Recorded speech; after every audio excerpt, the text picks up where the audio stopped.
Kia ora. In this New Zealand Sign Language Week, in the news today, shabby money-grubbing deal. That's how New Zealand First Leader Winston Peters is describing the government's decision to allow Sky City to build a new convention centre in Auckland in exchange for getting an extension of its operating licence and extra pokey machines. He says everything about the arrangement shows an arrogant disregard for acceptable standards of procedure. Well, the first danger is that you've got a respectable country in the first world having its policy bought by a many foreign-owned casino. Now, that's a serious danger, and most countries would call that corrupt. What we call it here, I don't quite know, but, New Zealanders need to get to grip of what's going on here. However, the government has the numbers it needs to progress the Sky City Convention Centre deal. United Future MP Peter Dunn says he will support the legislation that will give effect to the arrangement. Mr Dunn says he's happy with the agreement reached and its allowance of 230 new pokey machines. He says his concern was always to maintain the downward trend across the country is maintained, which is still the case even with this agreement. Police have arrested a man following an armed defender squad operation on Auckland's North Shore. They were at an address on Albany Highway since just after midday, forcing two nearby schools into lockdown. A police communications spokesman says a related operation followed in nearby Torbay. National is standing by the way it chooses its list MPs. This follows nearly 2 weeks of bad publicity over the Aaron Gilmore scandal and the list MP's decision to quit politics.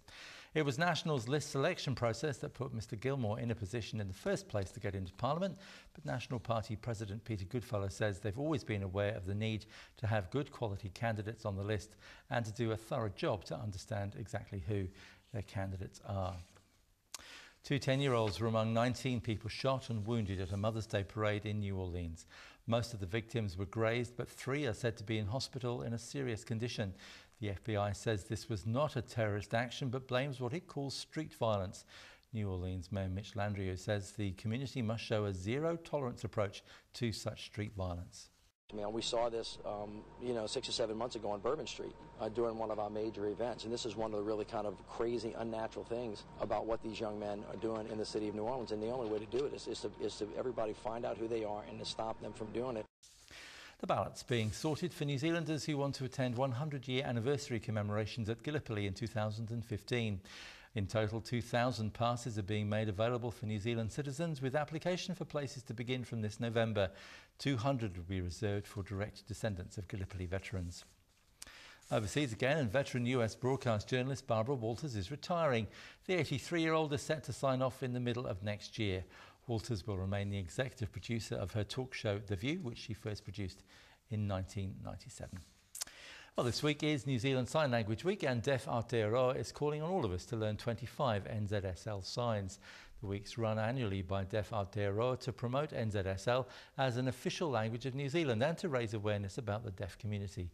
There are about 500,000 people in New Zealand who are deaf or who have hearing difficulties. Well, to make it easier for the rest of us to learn NZSL, they're running an online taster class at nzslweek.co.nz. And we're doing our bit here on Shine. So that's all for now. Thanks for watching. Goodbye. Ka kite anō.